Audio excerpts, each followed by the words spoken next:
ஹஸ்ரத் நபி ஸல்லல்லாஹு அலைஹி வஸல்லம் மௌத்தா போனது தனது மனைவியின் மடியில. காபத்துல்லா அவளுக்கு மௌத்தா போவல்ல, அவ்வளோ சிறந்தார்.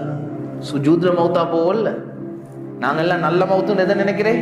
தொலைப்போக்கல மௌத்தா போனா நல்ல மௌத்து, சுஜூத்ல மௌத்தா போனா நல்ல மௌத்து, இஹ்ராமோட மக்கால மௌத்தா போனா நல்ல மௌத்து, மதீனால மௌத்தா போய் ஜன்னத்துல் பக்கி அடக்கம் நல்ல மௌத்து தான், எந்த டவுட்டுமே இல்லை. ஆனா மனைவியை நாங்க இபாதத்தை பார்க்கறல்ல, அவ வேலைக்காரியா தானே பார்க்கிறேன். எத்தனை பேர் அல்லாஹ் கிட்ட துவா கேட்டிக்கிறோம் சகோதரர்களே, அல்லாஹ் எனக்கு என்ன மனைவியில மடியில துவா மௌத்தை தாண்டி கேட்டிக்கிறோம். அவ நாங்க இபாதத்தை பார்த்து இல்லை. ஹஸ்ரத் நபி ஸல்லல்லாஹு அலைஹி வஸல்லம் யுத்தத்துல மௌத்தா போகல, ஷஹீதாகி மௌத்தா போகல. உலகத்துக்கு வந்த ஆக சிறந்த மனிதருடைய மௌத்தில் அல்லாஹ் முழு உலகத்துக்கும் ஒரு பாடத்தை படிச்சு கொடுக்கிறான். நல்ல மௌத்துன்றது குர்ஆன் ஓதி கொண்டீங்க போக்கல வார மௌத்து மட்டும் இல்ல, தொலைப்போக்கல வார மௌத்து மட்டும் இல்ல. நல்ல மௌத்துன்றது உங்களோட மனைவியோட பொருத்தத்தை அடைஞ்ச நிலைமையில நீங்க மௌத்தா போறது நல்ல மௌத்து.